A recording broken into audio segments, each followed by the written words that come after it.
Hey everybody, this is your boy Punch here with Weekly Shonen Punch. Has Luffy finally surpassed Ace? Well, in this video, we're going to try to find out. Let's begin.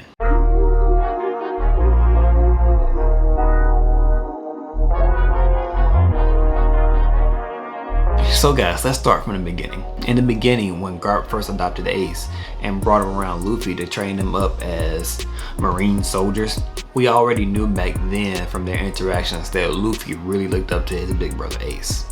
There's about a 2-year time difference, which means a lot right now, which is one of the reasons why I'm actually making this video now, because we know that within the story time, there's been a 2-year time skip. So that should put Luffy right around the same age as Ace when he died. We see them grow up, we see them train. The bond they built together along with Sabo is one of the reasons why I think Oda is such a great writer, because he really makes you feel the connection between these 3 young boys. And then later on, we got to watch Sabo's death, or what we thought at the time was Sabo's death, and seeing how much that affect both Luffy and Ace. It reaffirmed the aspirations of being pirates, and with Ace being a little bit older than Luffy, he got a chance to sell out first. And within the story, we get to see Ace quickly make a name for himself. Fire Fist Ace was that dude. Like, he got the meta no mi. He already knew how to fight because he was trained by Garp, for crying out loud. And the way that him and Luffy was raised up, they essentially fought every single day. They had to fight to survive. They had to fight to survive the wilderness. They had to go out there and hunt for food, steal for food, steal for this. Like, Ace already was a fighter. So you got a guy that's the Pirate King's son. So he's the direct descendant of the Pirate King. He was trained by Monkey D. Garp, who was Gold Roger's friend during the time that they were alive. And he got to train back and forth with our main character, Luffy. Ace was a pretty big deal. After he got the meta no mi, it just made him even more of a deal. And he quickly made a name for himself, ascending all the way up to the 2nd Division commander of the Whitebeard Pirates. We had already knew from way back during the Marineford arc that Ace had visited Wano, because it was alluded to with Oris Jr. that when he made him that straw hat that he had been to Wano, and that's where he learned to make those straw hats from. Well, it was reaffirmed when we actually got into the Wano arc with Tama, and looking at Tama's memories of Ace and the different things that they went through, and watching the impact that Ace had on Tama and the rest of the residents of Wano was a sight to see. Ace was able to make a huge impact on the residents of Wano just because of his nature. And then with the last few chapters, we was able to see that Ace not only made an impact with the residents of Wano, he actually met Kaido's son, Yamato. Now this is really significant, because not only is Yamato Kaido's son, he's also modeling his life directly after Oden Kozuki. And this is really important, because it's a direct parallel to the life that Oden lived when he met Roger, and he saw a man that he just idolized. He was like, I have to go with this person, I have to sail with this person. He absolutely idolized Roger. Now I wonder, did it ever come up in conversation that Ace was Roger's son, and this made Yamato want to be with Ace that much more, so he can be a lot more like Kozuki Oden. And quite literally, the only reason why Yamato didn't leave with Ace back then was because of these sea stone handcuffs that he has to wear. These sea stone handcuffs are the exact same ones that are worn by the prisoners. They were worn by Oden when he was alive, and many other prisoners that came after him. Meaning, if you go so far away, they'll explode and possibly kill whoever that is wearing them. Yamato was not able to go with Ace way back when, just as Oden was able to go with Roger. And this is the point that really made me want to make this video, because it kind of shows where Ace was at the time when he was in Wano. It kind of shows where his strength was and the extent of his abilities, so to speak. But more on that later. Let's talk about Luffy for a little bit. Now that Luffy is in Wano, he's been able to meet Tama, and Tama was able to kind of see the parallels between Luffy and Ace, pretty much Luffy's spirit and the way that he went about doing things, the way that he handles his business, enabled her to pretty much remind her of Ace. We've already starting to see some of the similarities. Luffy always looked up to his brother Ace. He even went so far as to make an attack, the Red Hawk, that modeled directly after Ace's Fire Fist attack. And this just really kind of shows us how much Luffy really looked up to him.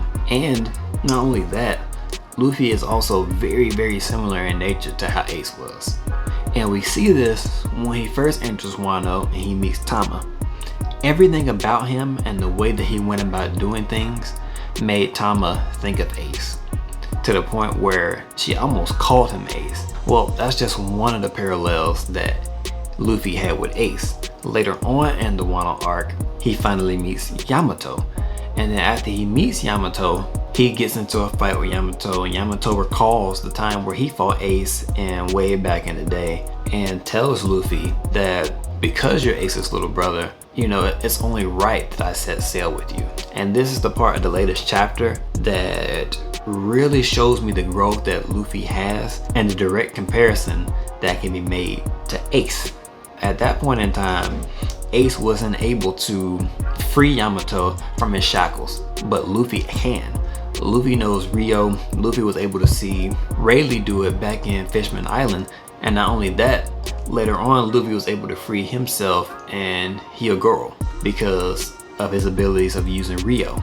Is that enough to say that Luffy has finally surpassed Ace? I mean, I don't know. I think so. But there's some other things that we can look at to tell us a little bit more of why I think Luffy has finally surpassed Ace. Let's look at Ace's two major battles that we was able to witness. The battle against Blackbeard and the battle against Akainu. In both of these situations, it was shown that when it came to straight up combat, Ace was not only on par, but he may even surpass somebody like Blackbeard. But because he wasn't shown to be able to use haki, and he was very dependent on his Logia powers, he essentially lost both of those fights because he wasn't able to protect himself from the physical damage. Now don't get me wrong, he just so happened to wind up against the two people that had direct counters to his fruit, and that's Blackbeard with the Yami Yami no Mi and Akainu with the magma fruit. It just so happened that magma burns hotter than fire. So he was at a disadvantage in both of those situations, but as we see in One Piece, haki is the great equalizer for everything. Now let's take Luffy for example. At this point, Luffy has not only mastered Conqueror's haki, he has his Gear 4th ability, which exudes haki all over the place. He has Future Sight, which he can literally see the doggone future and avoid attacks before they ever have a chance of hitting him. And now he has Rio. So whereas before Ace had Luffy severely outclassed before the time's up, he was shown to be the superior fighter. He had the most experience because he had set sail before Luffy. He was able to not only train under Garp as Luffy did, he had direct guidance from Whitebeard and the rest of the Whitebeard pirates. Luffy had a lot of catching up to do. I mean, a lot of catching up to do. Because before the time skip, Luffy barely had a handle on his Conqueror's haki. Like, he didn't even know he had it. He didn't know how to use Armament haki, and he doggone sure didn't know how to use Future Sight. Well, since the time skip, he's been able to train with Rayleigh to learn how to control his haki. He's developed a bunch of new attacks, mainly Gear 4th. He's been able to fight against multiple Yonko and the Yonko commanders that's on their teams, most notably Katakuri, where he learned how to use Future Sight. And then going up against the Beast Pirates in the Udon prison, he was finally able to learn Rio. So now Luffy, I'm not gonna say he's a master at every version of haki, but he's pretty doggone close. If you ask me, the combination of the different types of haki that Luffy is able to use, and now all of the experience that he's gained since fighting in the New World, experience on the Rayleigh, fighting Doflamingo, fighting Katakuri, Cracker, Big Mom, Kaido, Luffy is on a completely different tier than what Ace was. And this is no disrespect to Ace. I freaking love Ace. I'm quite sure that if he survived, he would be a lot further along.